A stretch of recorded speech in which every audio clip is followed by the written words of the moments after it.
thousands of protesters in Cairo have converged on the presidential palace there. Opponents of President Mohamed Morsi have been throwing Molotov cocktails and stones at the palace for hours now. We have some incredible images out of Egypt showing what's going on. You see there, Morsi has issued a statement condemning the violence. His spokesperson is now warning security forces will fight back to protect state property.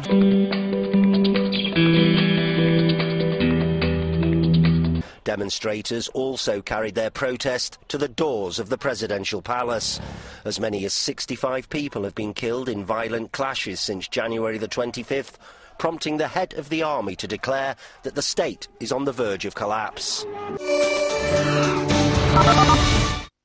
Riot police beat a semi-naked man on the ground. Images captured live on Egyptian television of a protest turned violent in Cairo. While flames lick at the gates of El Ittihadiyya Palace, official seat of the Egyptian presidency.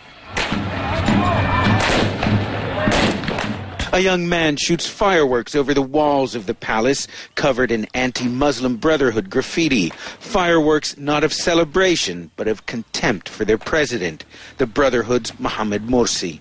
This person is bad. A liar. He's a very big liar. He's a liar. He's a big liar. He's a very big liar. The people want to topple the regime, they chant, a familiar refrain in a country where the head of state no longer rests easy. The demonstration started not quietly but peacefully. Thousands of young and old men and women making their way toward the palace.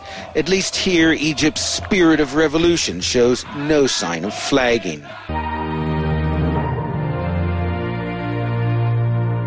There were hundreds of protesters being fired on by the security forces, tear gas and also birdshot being used. We've heard that at least 80 people have been injured. One person has been confirmed dead. And of course, there's the harrowing video that's been circulating on local television showing the security forces essentially stripping and beating a protester and bundling him into a police van. That has caused a lot of anger here, despite the fact that the Interior Minister has apologized for what happened. That doesn't seem to have calmed people here down at all.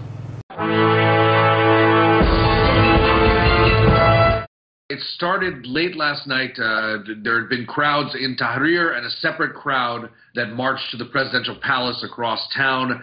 At some point around maybe 6 o'clock Cairo time, 7 p.m. Cairo time, it turned violent. It's a little bit unclear, but it does appear that some of the protesters were aggressive before the police, that the police were reacting to that. But right now, the police reaction is becoming one of the most controversial aspects.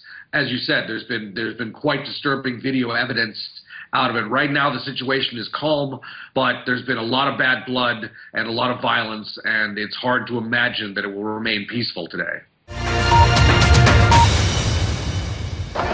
Increasing divisions, a president under siege, and an increasingly audacious protest movement.